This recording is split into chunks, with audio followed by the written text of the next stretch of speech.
Hello.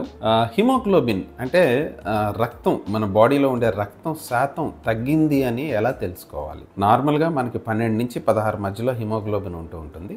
ఎప్పుడైతే ఇది 12 కంటే కిందకు వస్తుందో దాన్ని ఎనీమియా అంటారు. సో, ఎనీమియా 3 రకాలుగా ఉంటుంది. మైల్డ్ ఎనీమియా అంటే 10 నుంచి 12 మధ్యలో ఉంటే దాన్ని మైల్డ్ ఎనీమియా అంటారు. మోడరేట్ ఎనీమియా అంటే 7 నుంచి 10 మధ్యలో ఉంటే దాన్ని మోడరేట్ ఎనీమియా అంటారు. సివియర్ ఎనీమియా అంటే హిమోగ్లోబిన్ శాతం 7 కంటే తగ్గిపోతే 7 కంటే కిందకి పడిపోతే దాన్ని సివియర్ ఎనీమియా అంటారు. ఒక్కొక్క టైప్ ఆఫ్ ఎనీమియాలో సిమ్టమ్స్ ఒకలా ఉంటాయి అన్నమాట. మైల్డ్ ఎనీమియాలో ఏమవుతుందంటే చిన్న మెలైజ్ ఉంటుంది, కొద్దిగా వీక్నెస్ అనిపిస్తుంది, కొద్దిగా కాన్సన్ట్రేషన్ తగ్గుతూ ఉంటుంది, అంతకంటే ఎక్కువ సిమ్టమ్స్ కనబడవు వాళ్ళలో. కానీ మోడరేట్ ఎనీమియాకి వచ్చేసరికి బాడీ పెయిన్స్ కనబడతాయి, ఎక్కువ వాక్ చేస్తున్నప్పుడు, ఇంట్లో పని చేస్తున్నప్పుడు చిన్న అలసటగా ఆయాసంగా అనిపిస్తూ ఉంటుంది, బాడీ పెయిన్స్ వస్తాయి, తలనొప్పి వస్తుంది, ఇలాంటివి. ఈ సివియర్ ఎనీమియాలో ఏమవుతుంటే కాళ్ళు పొంగుతుంటాయి, కూర్చున్న ఆయాసం వస్తుంది, పాల్పిటేషన్స్, గుండె దడ అలా ఉంటుంది, మొహం పొంగుతుంది, ఇలాంటి సిమ్టమ్స్ కనబడతాయి.